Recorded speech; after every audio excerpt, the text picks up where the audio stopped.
Greetings, beloveds. It's T.A. Osset, the Piscean Empress. Tonight we have Danica Patrick on the Pretty Intense podcast, where she interviews Billy Carson of Forbidden Knowledge. They discuss a wide array of topics, and I fact-check them. So get your pen, pad, and internet ready. Let's go. Welcome to the Pretty Intense podcast. Today is an epic day. I interviewed somebody that I've been watching for so long. I have been hoping to get on the show for so long, and I really think this is going to register with the people watching because these spiritual, esoteric, outer space, extraterrestrial like episodes do well, and this is all that in a bag of chips. It's with Billy Carson. He founded the television station Forbidden Knowledge TV. He has a book called Compendium of the Emerald Tablets that's a bestseller for 4 years, I think he said now, since the age of 7. And at 7, he started researching aerospace at 7. So this guy has spent his whole life diving into research, reading, he said, over 1,000 books. The amount of information that you're going to get in this episode is kind of overwhelming. Billy was phenomenal. We talked about Egypt. We talked about the Anunnaki. We talked about extraterrestrials, DNA, bloodlines, nefarious energies and forces on this planet, what our body is made up of and how it works, and the general nature of this reality. And my favorite question, which is, how do we play this game the very best we can so that we're as happy as possible? So much in this episode. I hope you love it as much as I do. Please hit subscribe. Please hit the bell for notifications when you're ready to hear when we have episodes come out. And how about some fun in the messages? What were your favorite topics? I'd love to hear about it. Anyway, enjoy the episode. Let's go. How are you? I'm fantastic. Nice to meet you. Yeah, you too. What do you think of our friend PJ? Oh, he's a great guy. Great man. I met him at the Dr. Almond Foundation event. We were sitting at the same table, and we both had brain injuries. And obviously, Dr. Almond was our doctor. So it was a great event, and that's how I met him. Yeah. Oh, you had a brain injury too? Yeah. I was ejected from a car. I was ejected from a car through the front windshield over the car that we hit. I didn't have a seatbelt on, obviously. I was 20 years old, I believe. And like a rocket, and tore this whole eyelid off. So all this is like reconstructed here. And wow. It created a hole in the back of my brain, and it messed up my navigation center. So for decades, I'd get lost in my own house, lost in neighborhoods, lost coming out of elevators, lost at the airport. And it was a real pain. But a year ago, Dr. Almond, I started working with him. Yeah. And my brain has been completely reconfigured, and the hole is gone. And those 2 giant dimples were my navigation, perfectly normal. Now they filled in. Huh. That's a miracle. Yeah. I mean, you just got a computer upgrade. Yeah, exactly. Yeah, it's great. Great feeling to know where you're going. I would think that'd probably be pretty scary for a while. Yeah, you kind of get used. It's very frustrating. The airport down here where I live in Fort Lauderdale, they knew my voice, and when I call them and say, hey, I can't find my car, they knew who I was right when I would answer the phone. When I would call them and they would pick up and say, hey, this is Billy, they knew me. So what they did was they installed this new system there, because I was traveling so many times a week, where anybody who pulls head in, they can track where you park because of your driver's license. I mean, your license plate, they have a special camera system now. I think it was primarily because of how many phone calls I made to them. Everyone now knows, and they can thank you for that. Yeah, exactly. Well, thank you for doing this. I've been watching your stuff and listening for so long, and fascinated by ancient history and civilizations and the nature of reality and what are we. And so it was very overwhelming for me to think, where do I start with you? Because I know we don't have all day. And so I don't know how it'll end up going exactly, but I thought I would kind of break this down. I've never kind of done an interview quite in this structure, but I thought I have 4 questions, like 4 primary questions. And I thought we could just sort of go off on those, because there were so many things that fit within these concepts and ideas. And so I thought, how How about we just answer at least whatever 4 burning questions I have about life? And so I'm going to start with the one that actually probably led me down this path so deeply. It wasn't like it started it, but it was the thing that really catapulted me into deep curiosity and YouTube, hours and hours and hours on YouTube. And that's the question, what is God? Not who, what. That's a deep one. What is God? I love it. Yeah. Okay. So you want to start now? Yeah. Yeah. Okay. All right. Beautiful. So the question you ask is, what is God? And that's a really, really deep question. A lot of people struggle with that question. It's like the question we all ask ourselves: who are we? Where are we from? What is God? Who is God? Why me? What was my mission here? And I think the more I analyze that question myself, the more I found it wasn't something on the outside. The deeper I got into looking into researching spirituality and the sciences that back spirituality, which some of that I actually learned, believe it or not, at MIT, I began to realize that it's really a journey to inner space. And so when you start looking at the micro, you discover what's on the macro. And so in quantum physics and subatomic physics, you want to find out, when you look at the smallest scale of things, it gives you almost an identical mirror as to what's going on the larger scale. So I began to realize that God is us and we are God, and that God is on a data collection mission. And the whole premise of this third dimensional realm and human beings operating in this realm and potential other alien beings and everything else throughout the entire universe are all doing one thing, very simple: collecting information and sending it back to the source. Wow. So I think that when you ask that question, it's such a broad question, but to summarize it, it's like this: the human brain is encased in darkness. It can't see, smell, taste, hear. It knows nothing that's going on the outside, but it does have friends. It has a sensory perception, so you can touch something, you can smell, you can hear. But it says to its friends, go out and bring me back some information.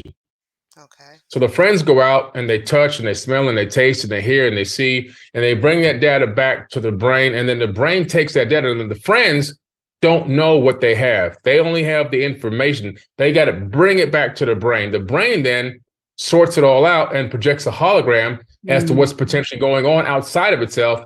And we navigate through that hologram based on a projection from data collected by our sensory perception. So when I saw that, when I was able to extrapolate that, I then took it to the macro, and I said, okay, so the universe is a mind. God is part of this universal mind, this universal consciousness, and there's only one consciousness.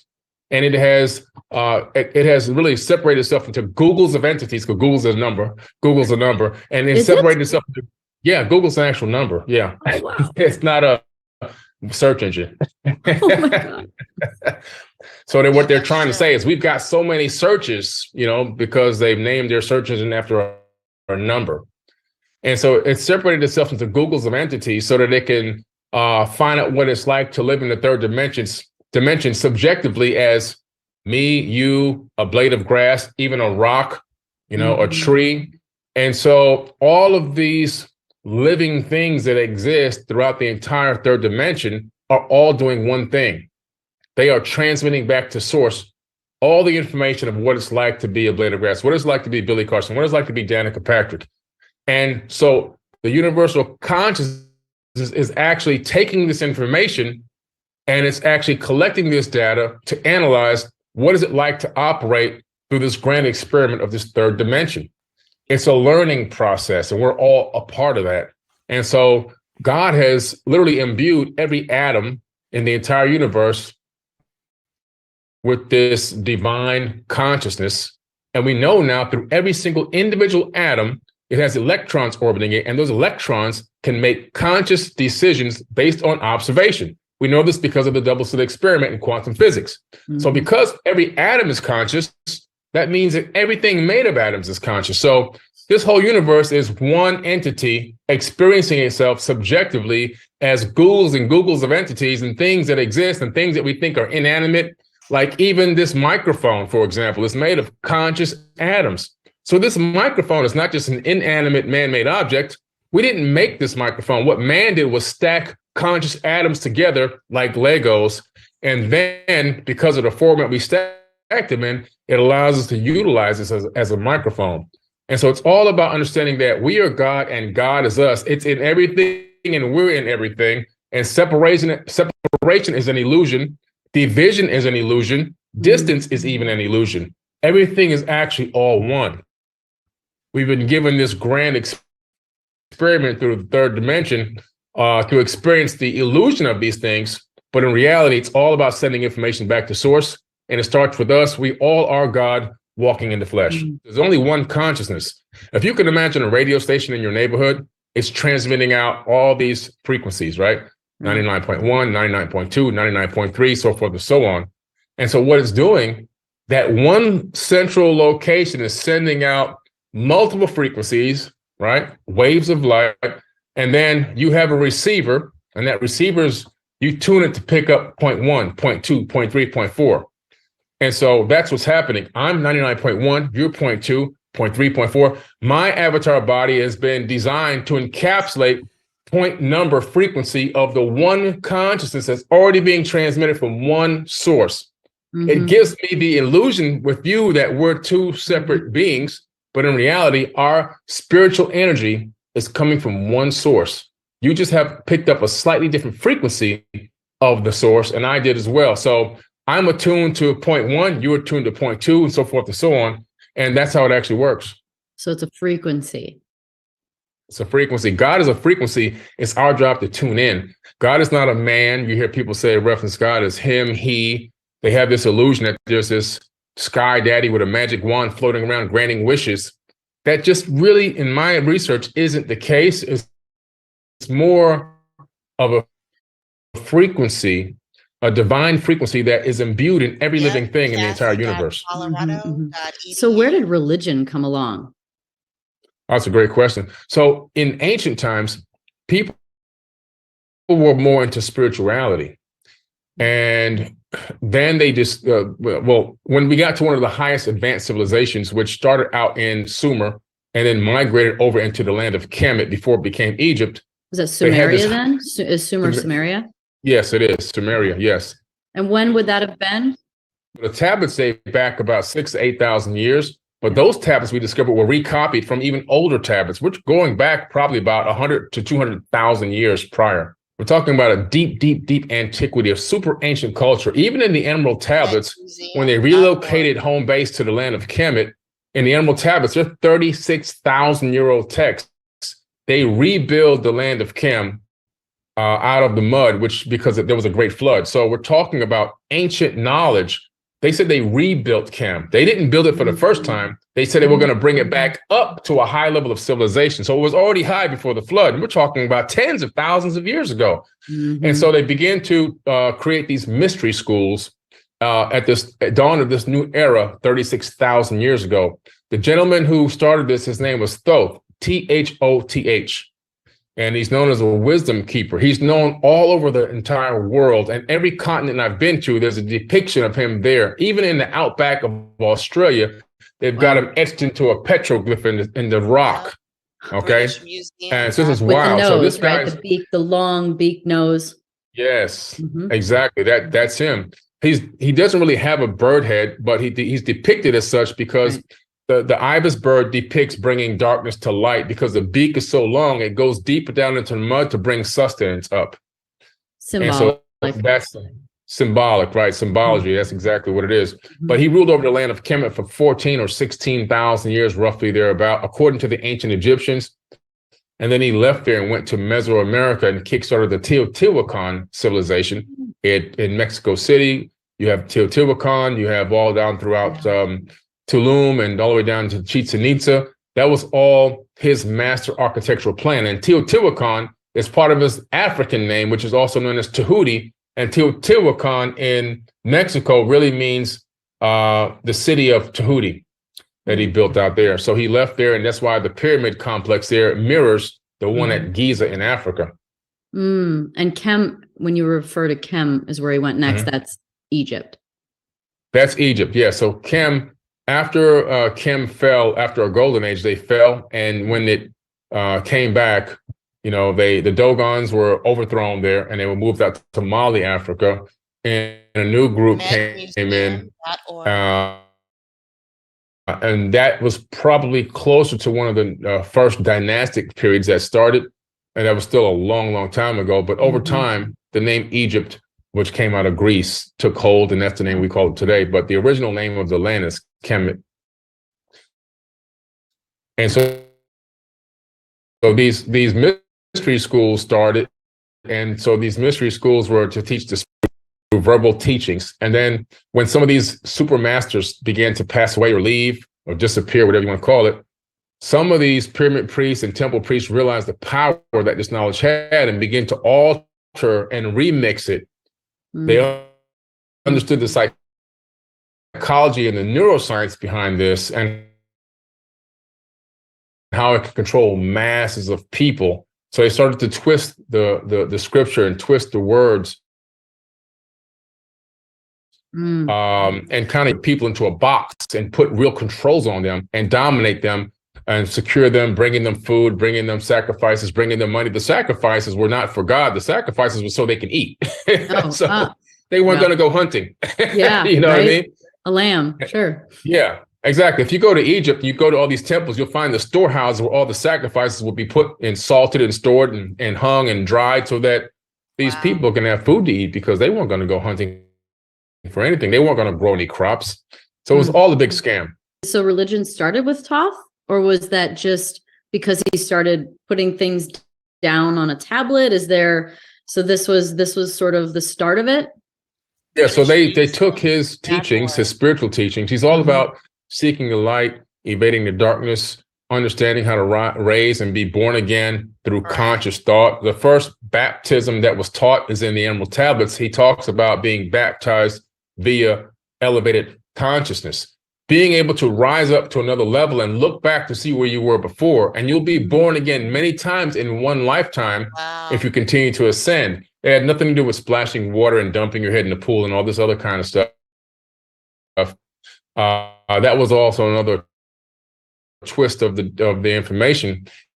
If you look at the Emerald Tablets, so I wrote this book called Compendium of the Emerald Tablets, which has been a bestseller worldwide for 4 years. It's now, I think, currently number one out of 3 million books in ancient civilizations.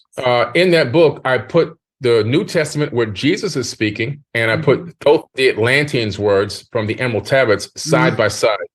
And you see that Jesus is literally mimicking what he learned from the ancient mystery schools, which he learned directly from the Egyptian mysteries from both the Atlanteans' teachings. So he's not saying anything new in the New Testament. All those words that were spoken by him were information that he was taught, because the real text is 36,000 years old. And of course, we know the Bible was written between 100 AD to 900 AD, long of ancient texts. And people began to take spiritual concepts, and a lot of different religions cropped out of his spiritual writings that he wrote in those Emerald Tablets. So have you seen the documentary movie called Zeitgeist? Yes. Where they it was fascinating. The beginning is all about basically Jesus and the 12 apostles and dying and reborn 3 days later, and the timing and everything. And they overlay it into more and more and more ancient times, and how it's the same story over and over again. So is that an archetypal thing, or is that the same consciousness coming back over and over again and doing the same thing? Is that someone learning from the past? Why would that happen? Yeah, so the story kept getting rewritten. The story did happen originally thousands of years before Jesus was even born. And then the story kept getting copied over and over and over. The true story of Jesus has really never truthfully fully been read. The Sinai Bible is probably closest to the truth, because the Sinai Bible was written before the King James Bible and some of the other canonized books. and there's about 14,000 differences between the two. And one of the biggest discrepancies is Jesus was never crucified. Matter of fact, Harvard has a copy of the book of Jesus's wife in its seminary library. What? So most likely he got married, had kids, and the Merovingian bloodline most likely is still walking the planet till this very, very day. And so I think that those stories of the ancient, the ancient cultures having that same story over and over again was just it being copied again from culture to culture and being reread, and the names being changed. But it happened originally thousands of years prior with Horus.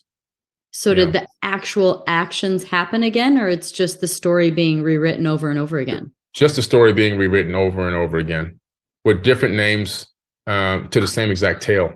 Yeah, just like if you read the Epic of Gilgamesh, you discover that's the true story of Noah's Ark in the Bible. They copied it from the Epic of Gilgamesh. It's not two separate stories. It's the same exact story being rewritten. So who was Jesus then? What is the story?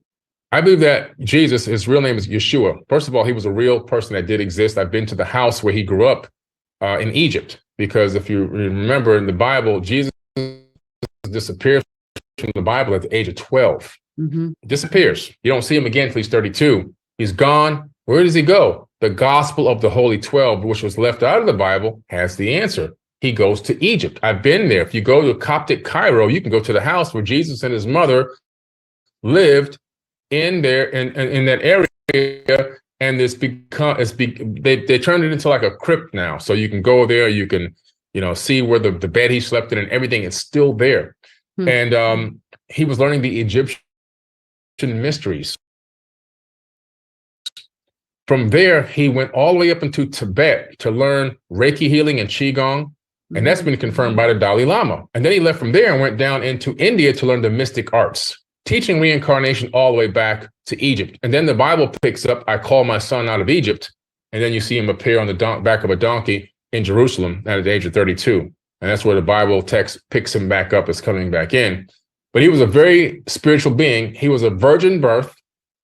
And what's interesting is in the Apocrypha text, the text that was kept out of the Bible, you discover his grandmother, Mary's mother, was also a virgin birth.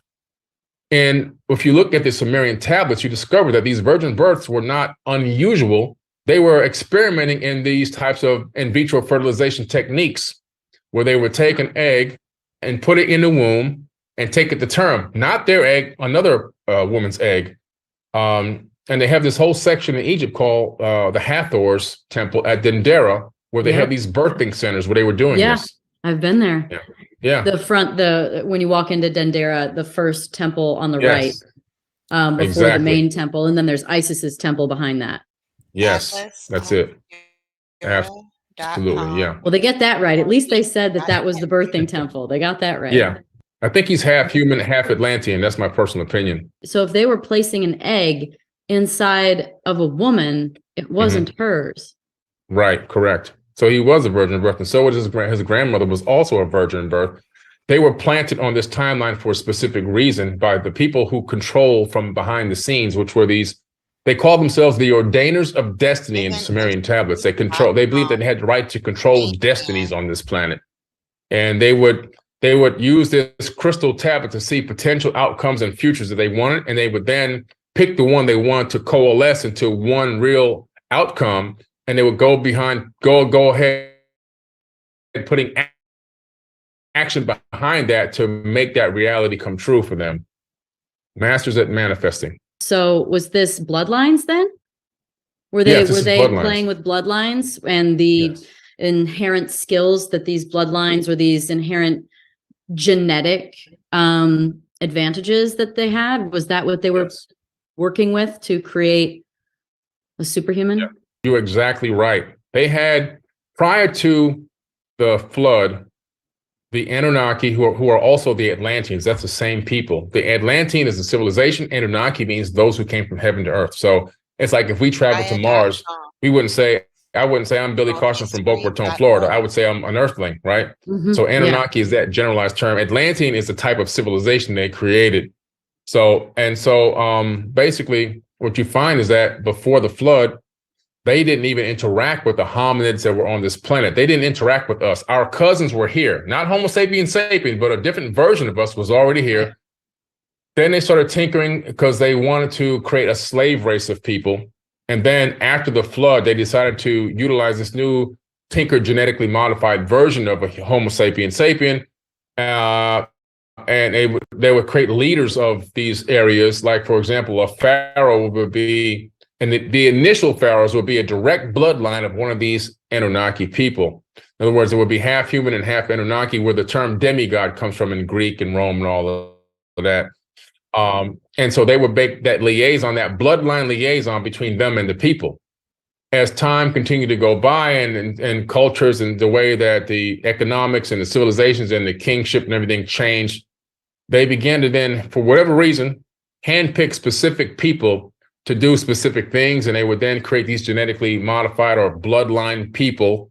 Yeshua was one of them, who I believe he was half human and half Anunnaki. That's just my personal opinion. I have not read that anywhere, but that's based on what I've researched and what I know from studying ancient cultures. I believe that he was not one. He himself said he's not of this world, which means he's an alien. Okay, that's the definition. That's true. That's the definition. And so I believe that he was a chosen one for whatever the full mission was. And I think the real mission was to bring a certain level of Christ consciousness, which existed before Jesus Christ, that terminology ever came to be. Christ consciousness is ancient. It's super ancient. And it's a certain level of consciousness that a person can get to this level where they're all knowing, all loving. They're the epitome of service to others and unconditional love for one another. A real true ascended being. And Jesus never said he was going to return. He said that Christ would return. And he's talking about the consciousness coming back to this planet and raising everyone up to a high level and bringing back a new golden age. It's a level of consciousness where you have this crystallized consciousness where everything that you think of is about, how can I become a problem solver? I'm not a victim. How can I help someone? How can I love this person better?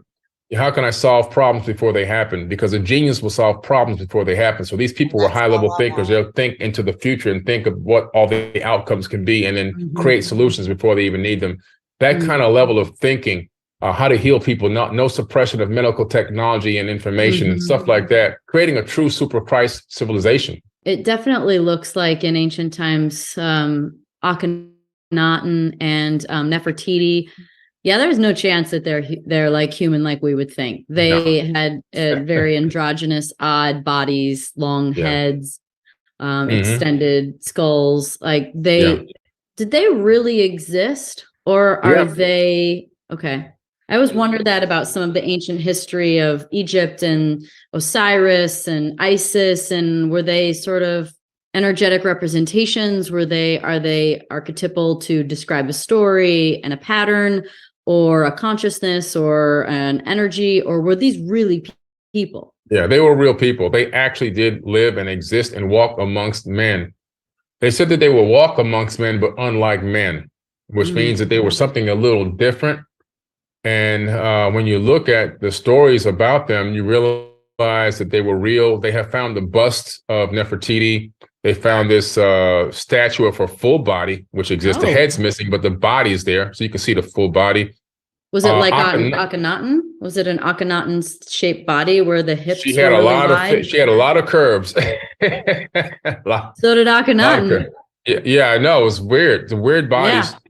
And Akhenaten, he really existed because he literally was ousted. So Akhenaten is King Tut's father. Queen Taye and Amenhotep III was King Tut's grandfather and grandmother. Akhenaten, he got in big trouble because when you go to Egypt, if you ever notice, all those chipped away gods, all those people are chipped away, all their faces are chipped away. That was under the order, initially, who started that? Akhenaten. So Akhenaten decided, I'm going to become a monotheistic ruler and not the kind of believes in multiple gods.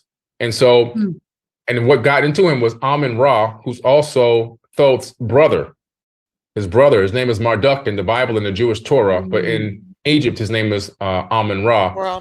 He's the one who said, whenever you give thanks, you say amen to me, you give thanks to me. This is why people say amen. They're not saying amen to the creator of the universe. They're actually saying amen to this guy who says a brutal killing ruler, an evil dude who was so jealous. Hey, he scratch said, that from my vocab. listen, he said, there'll be no other God but me. That was the terminology that made it into the actual biblical text. I'm a jealous God. That made it into the biblical text.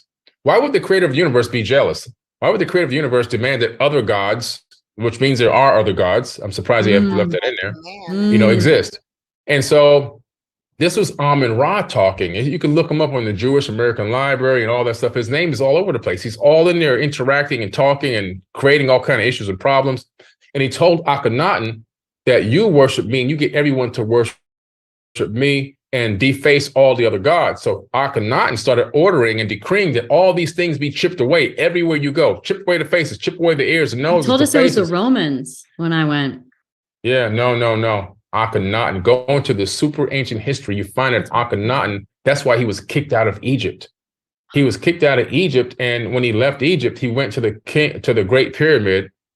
And he went to that stone box area inside the king's chamber and took the Ark of the Covenant with him. See, Akhenaten is Moses. That's the Moses story. He takes that with him. He flees with all his new followers. There were no slaves in Egypt. I'm going to say this again. There were no slaves in Egypt working on pyramids. People had their home slaves, but there were nobody building pyramids. We know this for a fact because we have all the work records. We discovered all the broken legs and broken arm records. We have all the payroll records, all of them. Yes, it's all done. We have all, it's all in the museum now. So we have all the information that show these people were paid. They had insurance, they had coverage, they had all this. We know for a fact that these people were not slaves. The people that were this exodus that left out of Egypt, they were the people who converted from believing in multiple gods to believing in the one God religion, monotheism, following Akhenaten. And he fled with all these people out of Egypt with the Ark of the Covenant. And that's why the powers that be sent an army after him. They're like, you took the source of our power with you. We got to have that. And they fled after him. He never crossed the Red Sea. That's a mistranslation in the Bible. He crossed the Sea of Reeds, which is a closer, much smaller sea.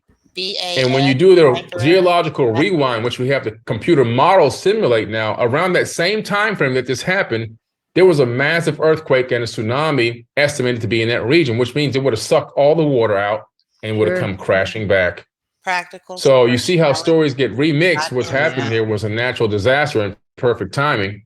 But they then end up in the desert with the Ark of the Covenant, which is well noted and documented in biblical text. All right. So what was the Ark of the Covenant? A super advanced technological machine. It was multi-purposeful. We know this because of the way that it's designed and what it reads, what it says, what it was capable of doing. It's a weapon, but it also has the capability of being a power source. So it does multiple things. And to handle it, you had to have lead. Okay, you had to have these special kind of boots on because it was a capacitor.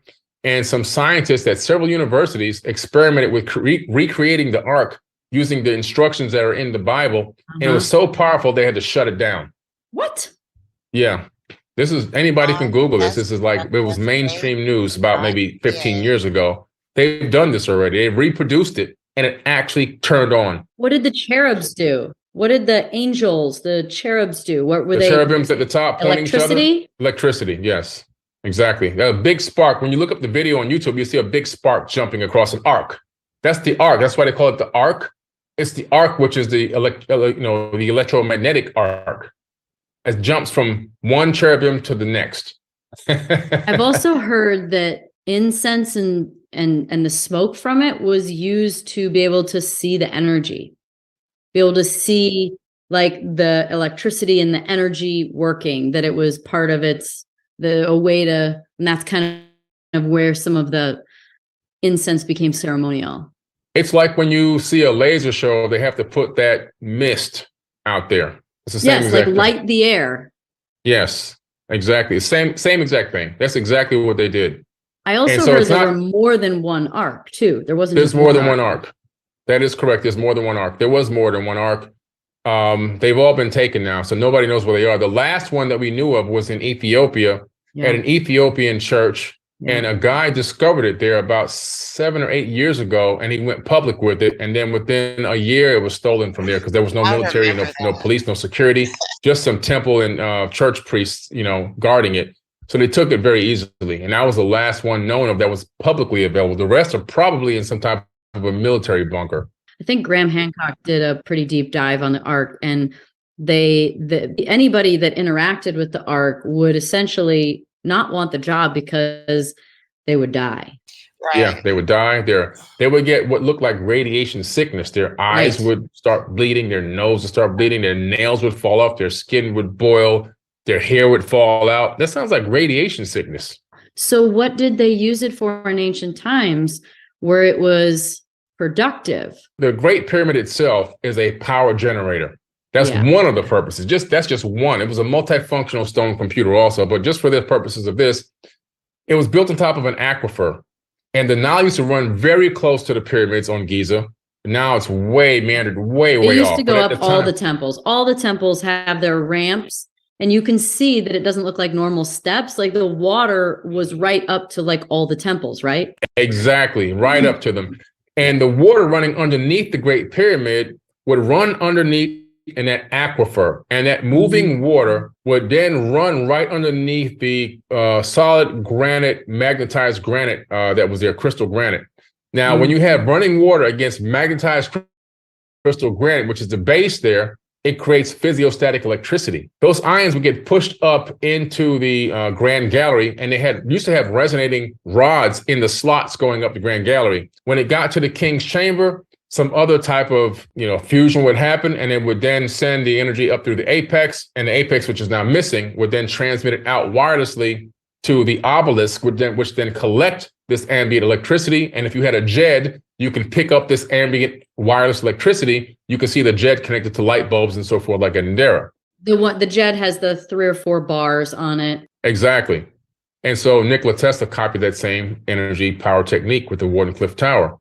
And so when the water shifted away, began to meander away, and I think it really happened after the last Pyramid War, it broke the stone computer, it broke the stone power generator. And so what they realized was we can take this Ark and we could put it in this, they made this makeshift granite box, which is not a sarcophagus because I can't even fit in it. I'm 6'4".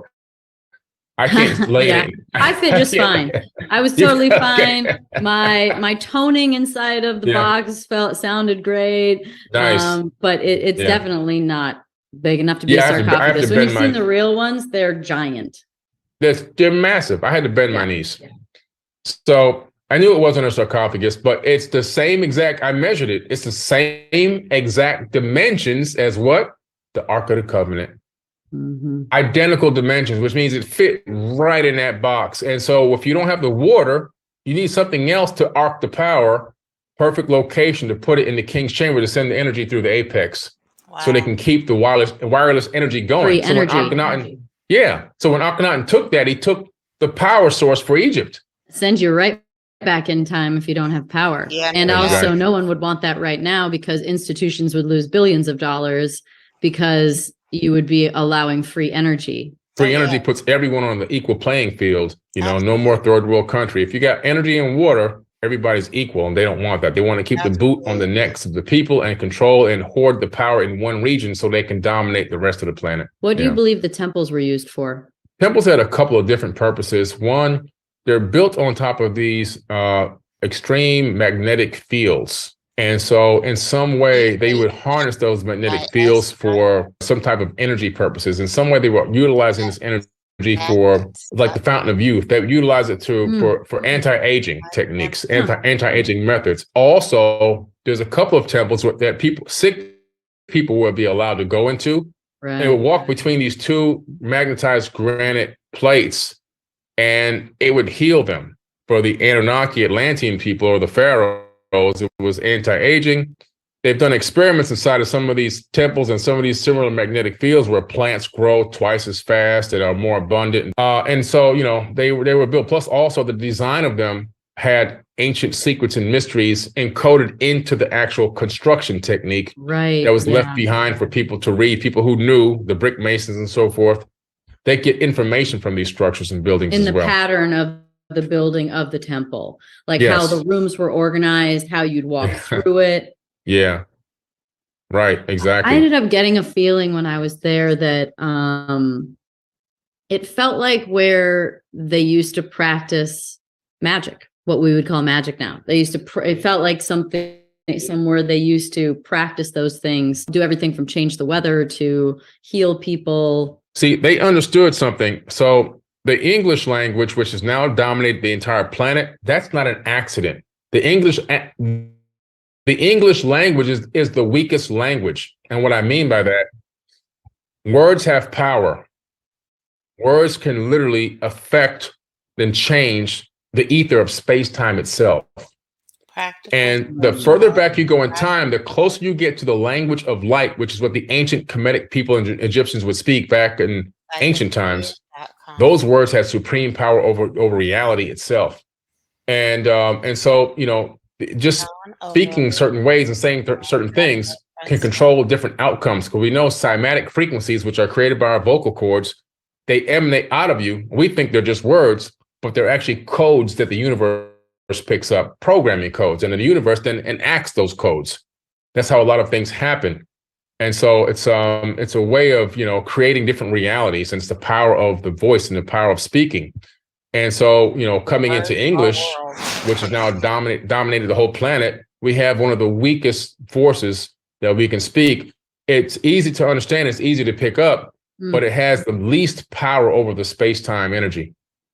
I want to talk about DNA, but I feel like I want to talk about where we came from, Anunnaki, what we are made of, like what makes us up, like what makes us humans. So going back then, it's really generally like, what is the extraterrestrials' role in this civilization? So where did it begin from your knowledge? Well, if you look at these ancient Sumerian tablets, a special tablet, there's two actually real good ones, the Epic of Atrahasis and the Enuma Elish and the Seven Tablets of Creation. Those are two separate writings that are so profound because they talk about not only our solar system, but the actual creation of our solar system. They talk about the creation of Earth itself. That information from the Enuma Elish got copied into the modern day Bible, but only a small amount of it. The full story is in the Enuma Elish. You discover that a very long time ago, there was another planet named Tiamat. This planet was actually the fourth planet. Mars was a habitable moon of that planet. This planet was 4 to 6 times larger than Earth, a water-bearing planet with land and life. And supposedly, it's when the sun reflected off of it, it was so beautiful, it would rival the sun's glory. That's how beautiful this planet was. Wow. Now, in this process of the formation of our solar system, there were a lot of different rogue planets and moons that were out of sorts. And on this one orbit, this one collided with Tiamat and broke it into pieces. Now, a giant piece swung away and recoalesced with all the water, organic life. It used to have living people on it. It recoalesced and moved into the third position. It tugged along with it Lamu, which is the moon, and became the Earth. And the rest of it broke up into giant chunks and became the asteroid belt. And then it slung Mars into this weird elliptical orbit around the sun. And computer models by NASA and the European Space Agency confirmed this, that Mars used to orbit another planet that's now missing, and which is why it has such a weird orbit. And when you look at Mars, one side is charred, the other side is smooth, and which is crazy. So it means that the side that's charred is the side that took the brunt of the hit from the exploding pieces of Tiamat. And also Mars's equator is not perfectly straight. It's been shifted about 45 degrees, which means the mass that hit it tugged on the crust and shifted it about 45 degrees. So that's the evidence. That's the circumstantial evidence we have of this planet, the asteroid belt and the shape that Mars is in right now. And so these people came from another planet that was orbiting our sun. They were on a planet named Nibiru, according to the Enuma Elish, and they came from Nibiru to Earth. They went through the Hammond Bracelet, which is the asteroid belt. They got down to Earth, and then one of them did and decided, wow, this is incredible. I finally found the gold that we need. I found the resources that we need. We can create a breakaway civilization here. All the resources are here to start over again or start a fresh civilization. And so he used this thing called a crystal tablet, which is crazy, to communicate back with his planet and let them know that he has found the place to create a new civilization. World history. And shortly after, this pantheon, they call it a pantheon. So pantheon did not originate in Greece and all that. It originated in the ancient Sumerian tablets. This pantheon of these beings came, and they started showing up a little bit at a time. And they began to survey the land and begin to build a new breakaway civilization. And they brought these Ijiji with them. This is about 450,000 years ago, according to the tablets. World history. They worked and mined the land and create structures and cities and everything else without us. We were already here, but we weren't working for them. We weren't the slaves yet. We were just hunter-gatherers or whatever we were out here doing our thing. For 200,000 years, they put the Ijiji. The Ijiji, according to these tablets, were the working class people, but they worked for 200,000 years, and they got tired of working, according to the tablets. So they were so pissed off. They were so angry. The conditions were harsh. They felt like they were being converted into slaves. And so they had a coup, and they decided to go against the kings of Earth. So a lot of them were working on Mars, and they were building structures and stuff on Mars. This is why there's anomalies on Mars that match stuff on Earth. World history. They went from Mars to Earth to have a war. And these are the sons of God that fell from heaven.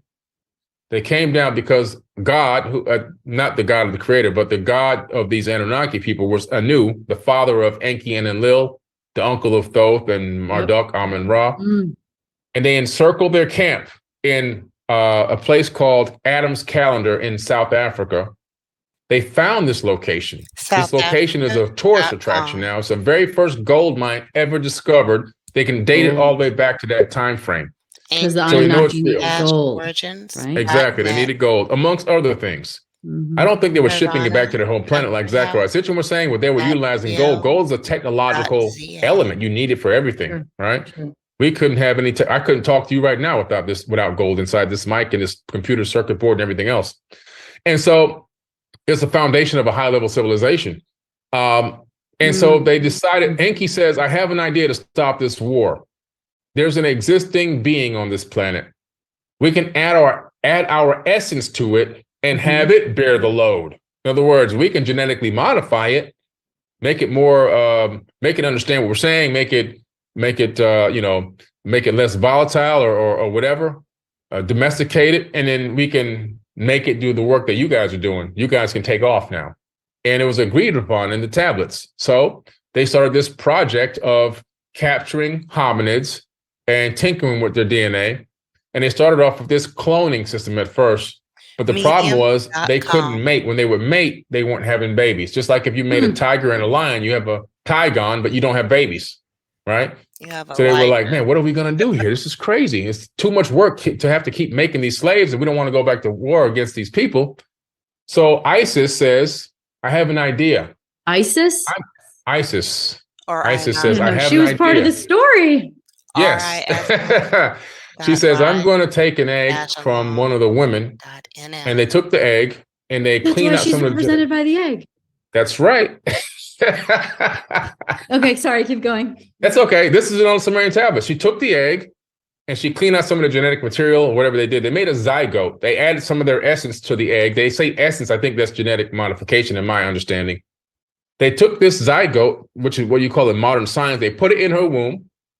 She took it the term 10 months, not 9, 10 months. And then you see her in this famous cylinder scroll holding up this baby saying, my hands have created it. She gave birth to the Adamu, which means first man. So it's not the first human being that ever existed. It's the first successful Homo sapiens sapien that now should be able to reproduce on its own. Because Isis supposedly had sex and a baby from putting back together the body of Osiris. Right. Which of course didn't happen. There's obviously symbolic to that freaking connects that dot. Right. Exactly what happened. And so they raised Adam. And he was missing his penis, right? Wasn't it? I think Osiris was missing Osiris. He was missing his penis, correct. Exactly. Yeah. And so they put Adam in this Eden, Edin. And the Lord of Eden, or she was Satan, was the name. The guy who ruled over Eden was Satan, the Lord of Eden in the tablets. Okay. And that was actually Enlil. And the Bible calls him Yahweh. They think he's God. That guy's just masquerading as God. It was never God. World history. And this Eden was this laboratory where they would have these mating rituals between the different peoples. And when they got Adam in there, they tried to mate him with these other ones. Wasn't working out. So they said, okay, let's take some DNA from him. Let's make another one of him. They made Eve. Then they mated them and bingo, it worked. So they didn't make 8 billion people from 2. They made more Adams and more Eves and made more Adams and more Eves through the general process of getting pregnant and birthing. And so they created this genetic diversity so that they can then create and multiply. 2 people can't create 8 billion. I did the mathematics last night. I actually talked about this on a podcast last night. For there to be 8 billion people on Earth, and the Earth only be, according to Christians, 6,000 years ago is when all this started. You'd have to have, on the first day they had sex, it'd have to be 1.3 million people born that day, and every single day thereafter until today to have 8 billion people. Oh yeah, that's just not didn't possible. happen. Didn't happen. And so they created this diversity of pool of genetics, and then they kept cross mating in a way, which is why they had such strict rules on mating and when you can mate and who you can mate with to prevent inbreeding. This was a great story in these tablets. Wow. And that's how they began to create the diversity that puts out the Homo sapiens sapien. Crazy story. That was about 200,000 years ago. They also genetically modified us by taking chromosome number 2 out of our body, fusing it together and putting telomere caps on each end to limit our lifespans. And scientists now, geneticists at universities, they teach this. They say, we don't know how this happened. It's an artificial mutation that would have taken millions of years to happen, but it happened about 200,000 years ago. So the tablets line up with modern science once again. And they say we can live about 120 years, right? Isn't that the cap? Isn't that the telomere cap sort of prediction, is that you have 120 years to live if you live well? That's it. That is absolutely right. And that's about all people live to. We're making it to 80 if we're lucky now because of all the toxins and poisons. If it wasn't for that, we'd make it to 120. So what's up with the junk DNA? Oh, yeah. So the junk DNA is not junk. They call it junk, but it's just disconnected nodes. So our ancestors, our cousins who were here already on this planet, in my opinion, after researching them, they were more advanced than us, not technologically, but spiritually. The bones have been left behind. We found the skulls, we found the bones, bigger skulls, bigger bones, bigger brain capacity, not smaller, but larger brain capacity. They probably had larger pineal glands. They probably had more DNA connected, which gave them the capability of different imbued sensory perception, like telekinesis maybe, or silent communication, understanding how to sense the magnetic field of the Earth. Right now we have billions of magnetite crystals in our heads and we can't sense the Earth's magnetic field. We can't navigate via magnetism, but they could back then. Inside of the pineal gland is crystals. Absolutely. It's crystalline structure, right? It's a crystalline structure that when you put the right amount of pressure, it will spark. You can have a Kundalini awakening. But a lot of that has been lost and forgotten about as we become technological babies and we rely on everything external. We don't go to our internal technology to use it anymore. Can we activate it? Oh yeah, you can definitely activate the best way to activate your pineal gland, first of all, is to detox it, getting away from fluorides and toxins and processed foods and eating clean. And then, of course, through meditation, but also through a special type of meditation called breathwork meditation. Mm-hmm. Breathwork meditation for 2 to 3 hours will create this scenario in the brain where the brain thinks you're getting near death when you do the breathwork technique. And then it forces the pineal gland to pressure up and squeeze and release more DMT. You can have a psychedelic experience without going to the jungle. Yeah, and without throwing up or... Right. Purging, sorry. Or somebody robbing you or abducting you and taking your organs out. All kind of crazy stuff happens when people go to get these substances. They don't know what they're getting into. What are we as a human body? Well, the human body is an avatar, just like the movie Avatar. It's a receptor. It receives and holds the spirit temporally. And so the avatar body is set up in a way where it's a biological robot and machine imbued with sophisticated technologies and advanced capabilities that we are right now not fully tapped into. Some people have better gifts and energy than others, and some haven't accessed any of it. Mm-hmm. But the way the body is set up, we have a couple things that hold your spirit in your body, that lock that frequency in. One is the neural correlates of consciousness. Those are 3 giant neurons that wrap around the inside of the skull. And when you look at them on a scan, it looks like a crown of thorns. Oh my You've heard God. that story before, right? So it's as a metaphor, Jesus with the crown of thorns is Christ consciousness. It has nothing to do with him putting on a real crown of thorns. It's the one that's inside of every single human being's head right now. But that works in collaboration with the magnetite crystal and your colostrum and your neocortex. Those things all work together to combine to allow a frequency to be encapsulated and be hosted inside the physical avatar body. So it's the ghost, you become the ghost in the shell, and you animate this shell via that spirit that's being housed, and it's only being locked in because of those four things I just mentioned. We have a tremendous amount of power within us too. I've always been so fascinated with just how much power the body can produce, and which is like how many trillion volts? It's like insane. 2.63 trillion volts of electricity. Each cell has 0.07 volts of electricity in the human, each cell. And you add up the amount of cells, it becomes trillions of volts of electricity. I mean, it's crazy how much power we have inside of us. Wow. And that's the secret in Reiki and Qigong. It's understanding how to move the energy from those cells and channel it through the body for the purpose of healing and so forth. Which is one of the things that Yeshua, aka Jesus, became a master at. Did you ever read the Magdalene manuscript with the story from Mary Magdalene and how they used sex to strengthen his Ka body, the etheric field, the second body? Yeah. I read that stuff. Yeah. Would that be part of strengthening his body energetically? Moving energy. It's pretty interesting because you talk about recycling the Kundalini. There's special techniques that even men can do where you can actually not ejaculate. You can actually ejaculate, but not release the semen, and then recirculate the energy back in through the Kundalini. Again, there's all these different type of tantra techniques. And so, according to ancient sages and wisdom keepers, it's real and it actually works. It's a technique that can be learned and actually perfected. That's pretty interesting stuff. Wow. So then what's the role of the brain? The brain is just like a microchip, it's a microprocessor. It's a central processing unit. It allows you to be able to connect to multiple dimensions. And so if you look back to some of my oldest videos, maybe 8-10 years ago, I was talking about the fact that the universe is 11 dimensions and the brain can tap into all those higher dimensions. And people used to laugh at me, tell me I was crazy and you're making all this stuff up.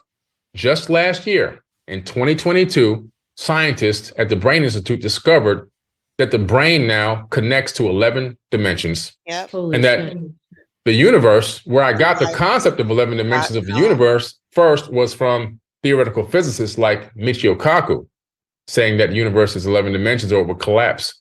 When I looked into it, many other people collaborated and became peer-reviewed science.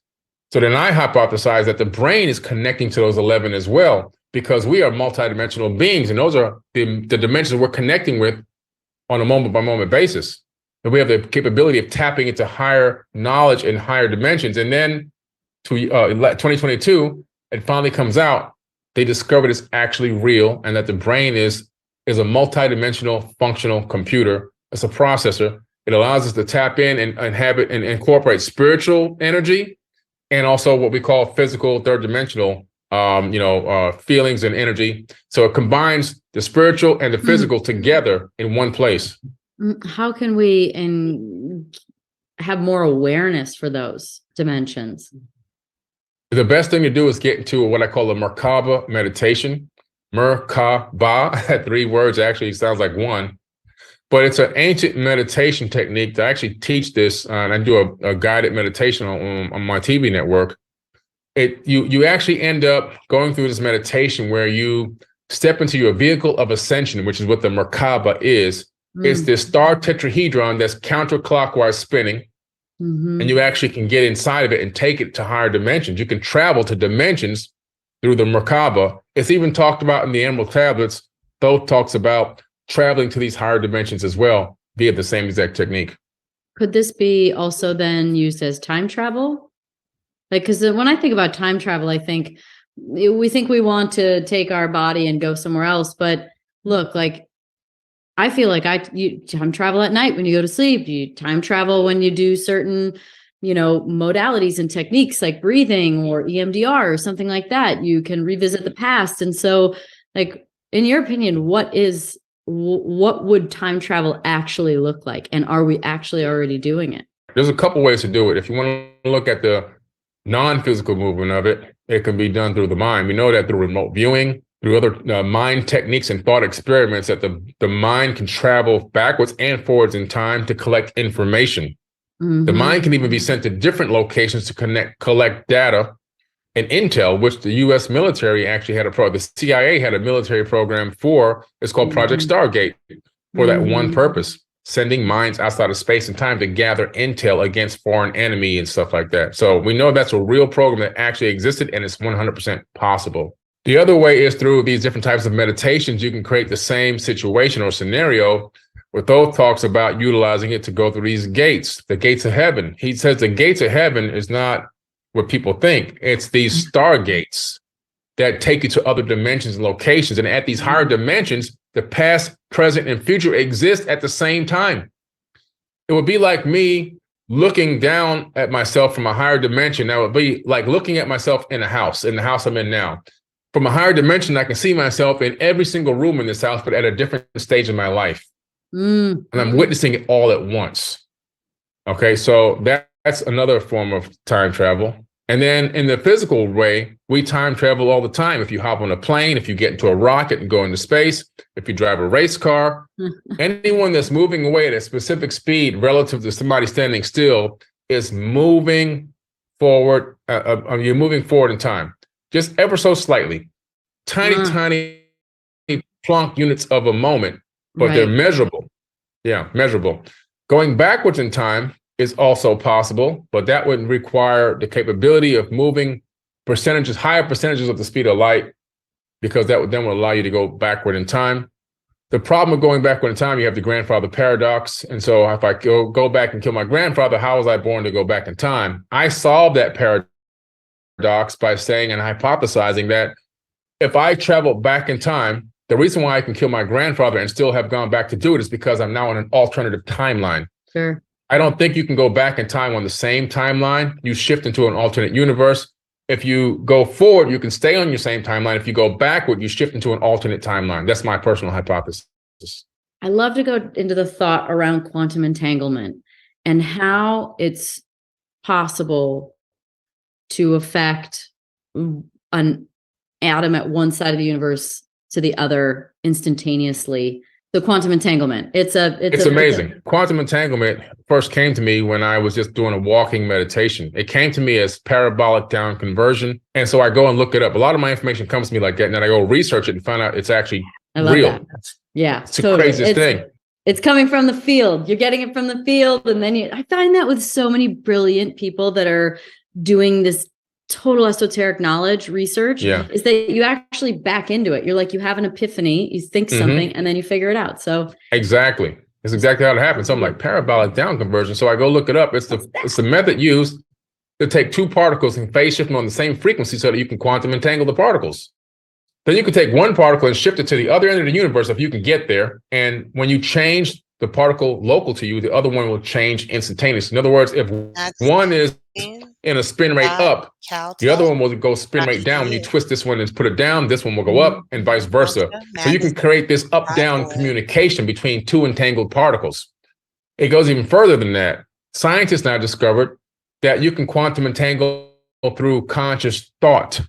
And they've actually entangled people's thoughts together now. They took one person and put him in front of a video game screen, put another person that was, I think, in 2 laboratories away. He had the remote control. The guy in front of the screen was blindfolded. The guy who was 2 laboratories away was looking at the screen, but the one that was blindfolded had the remote control, So the one that was looking was controlling the hand of the one that was blindfolded to play the game. So they entangled 2 minds already. Real science. So we know that when we get an epiphany like that, there's very rarely an original thought. A lot of the times we get in sync with a thought that already exists, because we know that all thoughts are light waves. So every single thought you're thinking right now, and I'm thinking right now, it generates waves that leave our skull and go out into the ether permanently, forever. And so that's why the Akashic Records is real. That's why the Book of Life is real, because everyone's conscious thoughts are all around us, floating around in this ether we call the grid.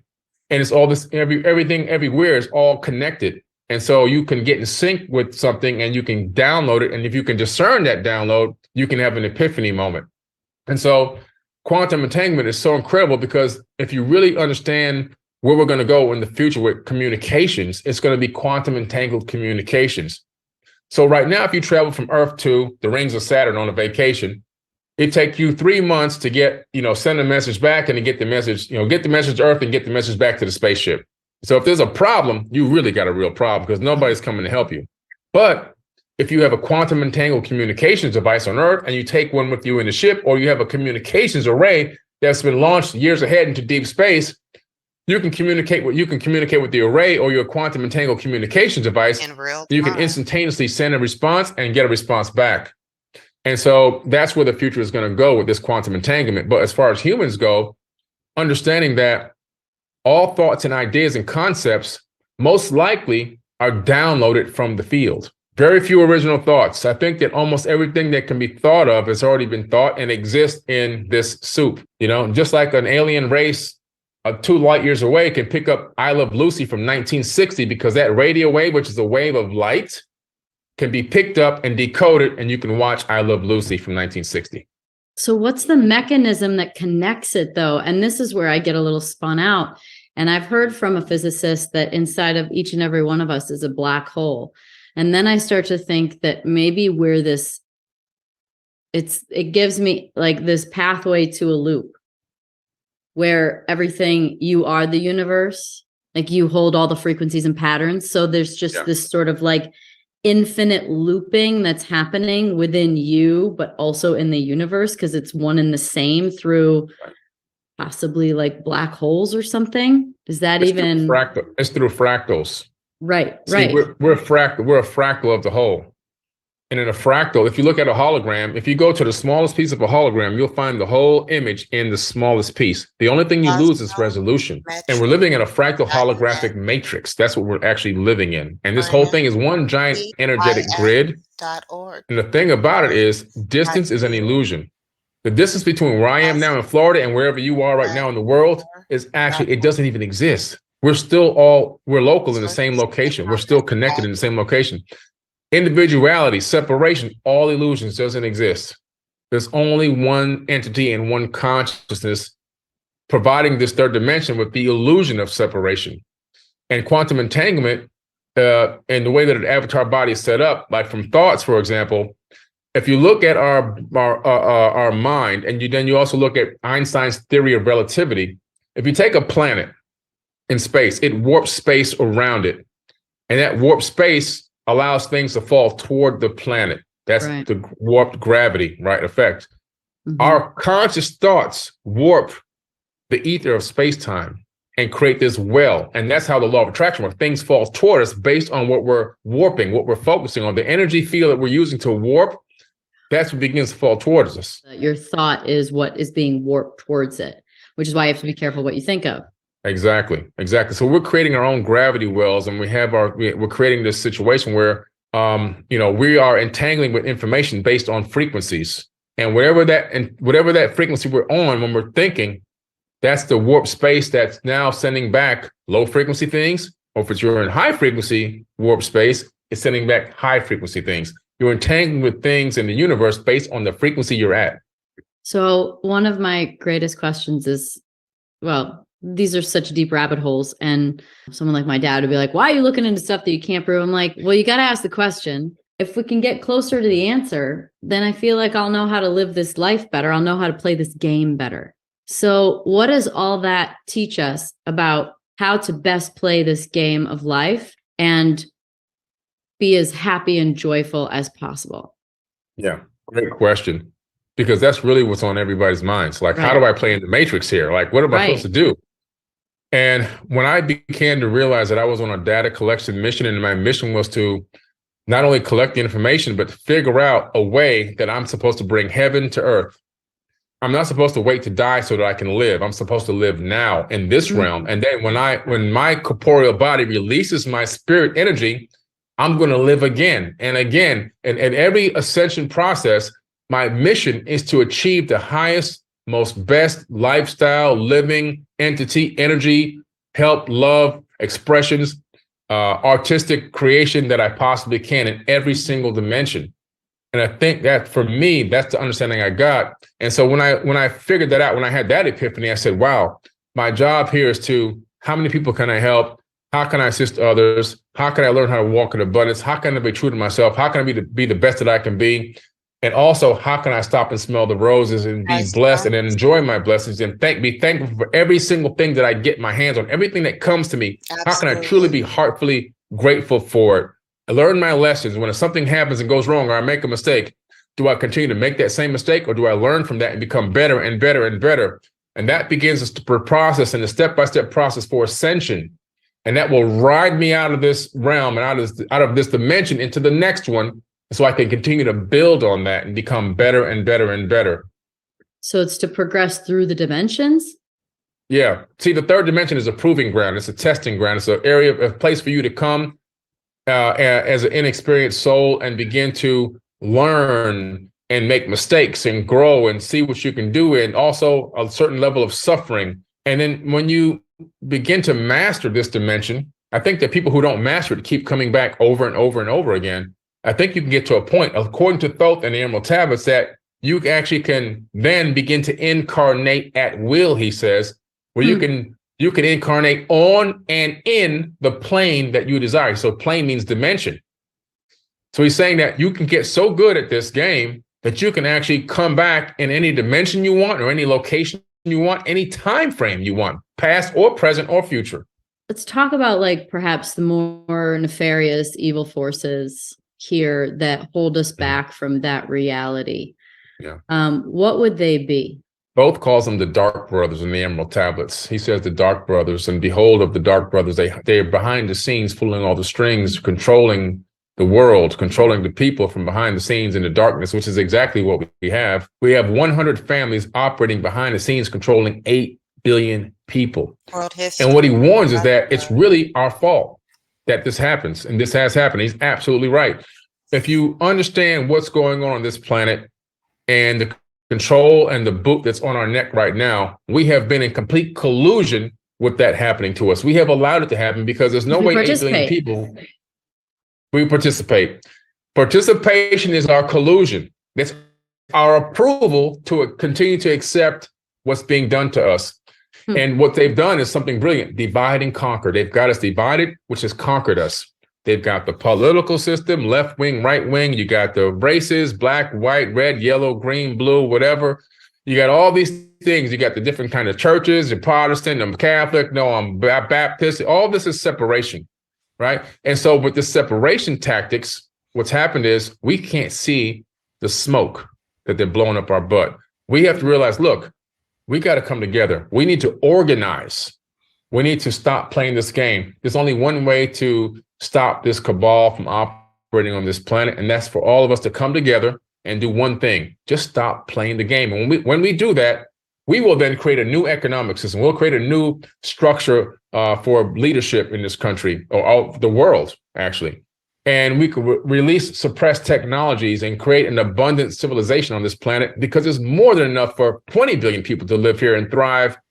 Right. Then, we have 8 billion people here, but 90% of those people are suffering. So we can create a civilization that would be like an oasis in the middle of the Milky Way galaxy, but it's up to us to learn and develop and work past this divide and conquer stuff, and understand that we're all brothers and sisters, and that we're supposed to work together and love one another and help one another, and not allow these global elitists to destroy us and pin us against each other. When there's a war being called, they're never on the front line. It's always us. You know, if you want to go to war, then there should be a law. Any politician or ruler that calls a law a war, they should be the first one. Them and their families go first. You guys go first, and then let us know what happens when the front line's down. Then we'll come out next. There'll never be a war again. So is it extraterrestrials? There's always the talk about reptilians. Is there extraterrestrial? Are they working through our consciousness? I mean, shoot, I even heard a story from someone I interviewed, Elizabeth April, saying that the Anunnaki and the reptilians were here, and that the Galactic Federation said, you guys got to go. And the Anunnaki were like, peace, see ya. And this was in Egypt. And the reptilians were like, no, we don't want to leave. And they're like, fine, but you can't be seen by the humans. And so they went underground, and then they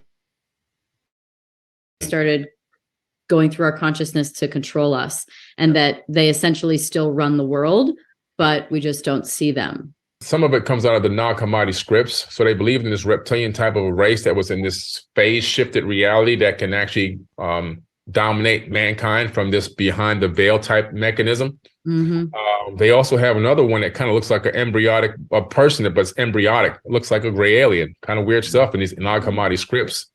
And it talks about these kind of beings. There's also been crypts in places underground, even in the Americas, where they found remnants of what seemed to be this ancient reptilian race.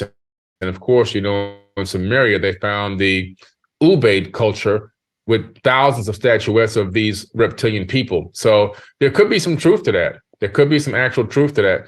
In terms of who's running the world right now, I believe there's still people who are in direct bloodline with the Sumerian kings list. The Sumerian kings list, which is located at the Ashmolean Museum in Oxford, England, has a list of kings that ruled for hundreds of thousands of years.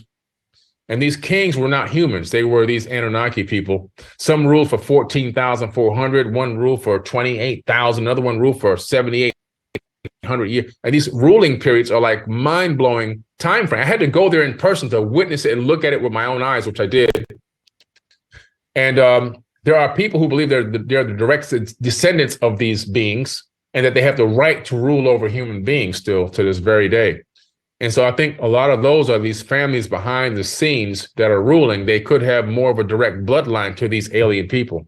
How do we overcome that, other than what's the steps? I understand that we can't participate anymore, but what are the steps? Like, what would we do next?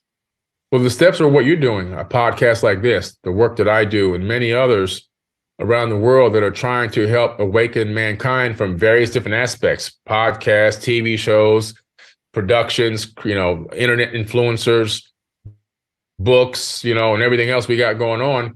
It's all this edutainment that we're putting out to try to enlighten and awaken people to find out who they truly are first. And once you find out who you are, then you can begin to reach out and realize, wow, everyone is me. I got to help as many people as I can. There's the process we're just in the beginning process of the global mass awakening. Right. And eventually we will come to a point where people will realize who we truly are and what we're supposed to do here.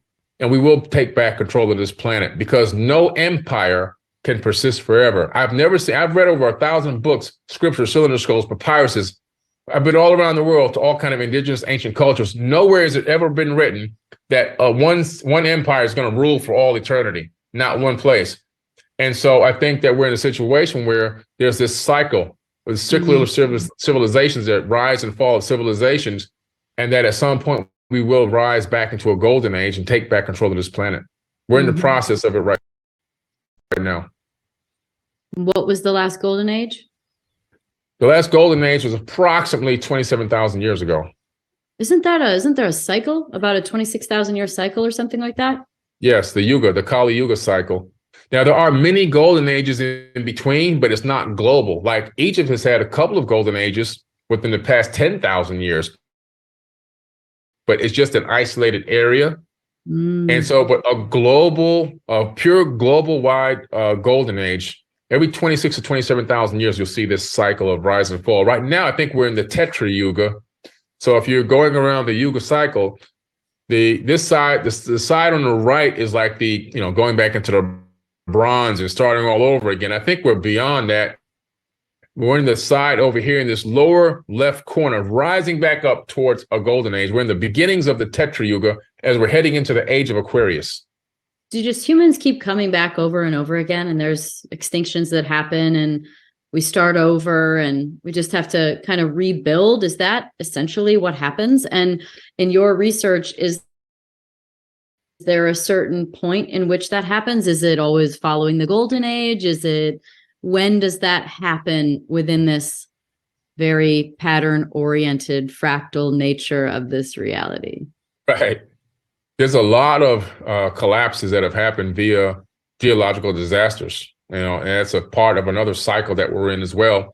There's a couple of them. One would be, forget asteroids and comets. Let's talk about the planet itself. We know that the planet goes through these pole shifts, right? And we're overdue for another pole shift right now. The pole shift of the crust of the Earth itself. So the crust, the physical crust, they're all together on these tectonic plate lines. And sometimes they slip. And when they slip, a huge landmass can shift hundreds of degrees in just minutes, which can create a global flood. If you look at Antarctica, the reason why the Antarctica, the animals that are discovered there now have undigested food in their belly. The reason why that is because Antarctica used to be closer to the equator. And because of a pole shift, it moved there very rapidly, allowing those animals to flash freeze because cold water came over them with the cold air, everything else. They flash froze with undigested food in their stomach, which is now being discovered today. So we know that was a pole shift that happened that moved Antarctica into the position that it's in now. So we have those pole shifts. We also have something else called a magnetic pole shift. We know that by going to volcanic areas and taking the volcanic rock and putting a compass next to it, we can see in some cases, going back 27,000 years, that the magnetic field has flipped on Earth. So south is north and north is south. And we're in the process of flipping right now. Magnetic north is not true north anymore. It's moved over Russia. It's actually passing Russia now, which means that all the airliners, all the airports around the world have changed some of the landing, the degrees for the landing coordinates, so that airplanes can land, because it's all based on coordinates and magnetic north. So they've had to actually change the coordinates to the landing strips because of this. And we're in the middle of a flip. Soon, north will be south and south will be north magnetically, which is going to create a little bit of what are the implications of that? Well, we're talking about chaos. If we're not prepared for it, if it just happens really quickly, you have GPS errors, planes that can crash, satellites can come back to Earth and crash. They'll lose their orbits. Anything that relies on GPS technologies and things like that are going to have a major problem. Everything will need a software update. Everything will need to be reconfigured. Yeah, so that's another potential catastrophe that can happen. And then, of course, you have things like comets and asteroids. We have a couple of really big ones to think about. I don't want to say worry, because I'm not a doomsday person, but Apophis slipped by Earth and the moon about, I don't know if it's 7-8 years ago, whatever it was. It slipped through a gravitational keyhole. Now, in orbital mechanics, that's not good. This thing is about the size of Texas. The next time it comes around in 2030 something, there's a potential, not definite, but there's a potential it could scrape our atmosphere or hit the Earth, which is why Obama ordered this special mission to land on a comet and learn how to shift its orbit, because you can't blow them up, because then you have a lot of debris coming in at once and destroying everything. It's like the movies. You need to figure out how to divert, how to shift it just a couple degrees to get it off. That's all you got to do. So we have that. So there's all these different things that happen on these specific cycles, that we're concerned about. There's another one coming February 14th, Valentine's Day. Again, another 2030 or 2040 something. It slipped through a gravitational keyhole, and it could be an impact with Earth as well. It's a little bit smaller, but still deadly. So we have these things that are out there that, we're in this Goldilocks time frame of mankind right now, where we are allowed to grow to this this level of technology. And the only thing that will save us is, can we technologically continue to advance to the point where we can save ourselves from these type of disasters? What about getting off planet? Do you think that's important? I think it's majorly important to get off planet and create breakaway civilizations. That's what the Anunnaki did. They came to Earth as a breakaway civilization, and they went to Mars as well. And I think in order to ensure our longevity as a species in the universe, we need to get off this planet and create breakaway civilizations in other places. I think it's important, extremely important. Isn't Nibiru on a 3,600-year cycle of coming into our orbit or orbiting near us? Yeah, so it's shifted orbit over time. So in the beginning stages, according to the Enuma Elish, it was a Shar, 3,600 years. Now they've rediscovered this object, which they say is about 4 to 6 times larger than Earth.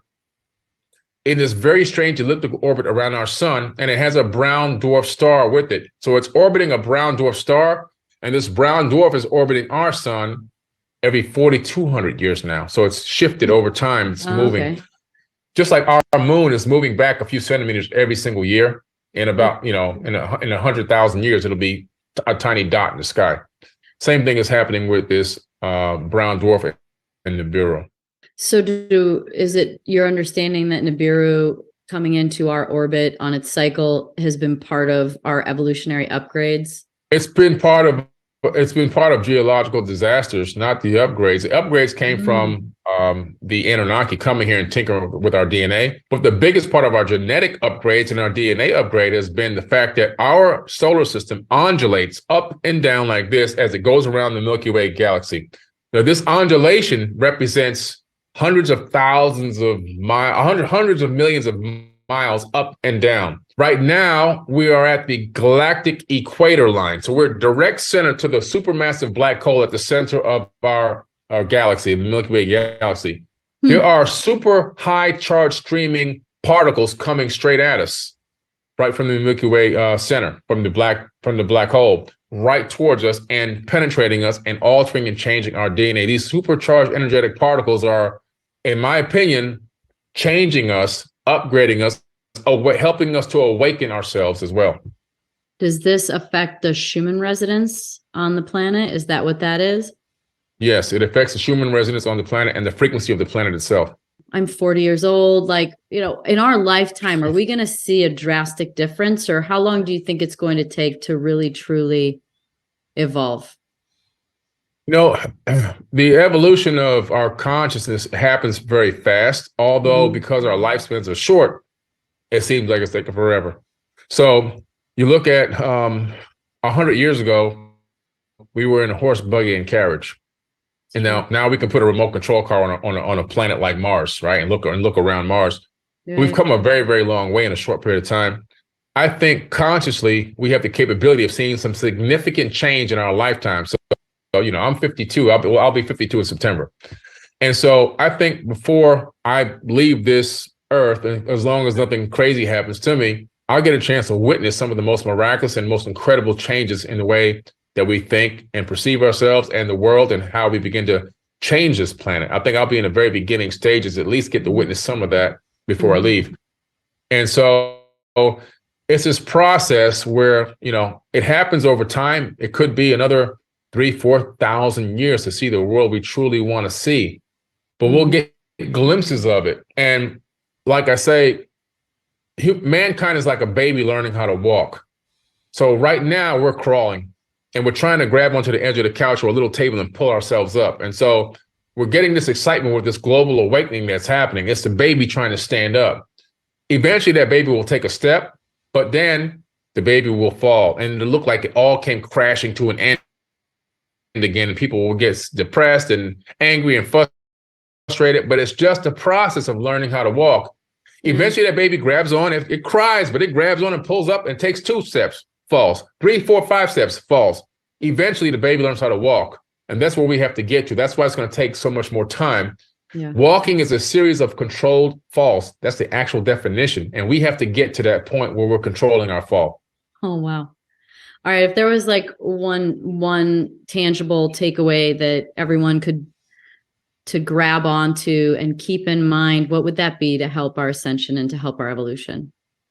I think the biggest thing I could tell people is to look into their own selves, self-help, self-work, shadow work, biohacking, meditation, eating clean, exercise, and then also operating in service to others, unconditional love for others.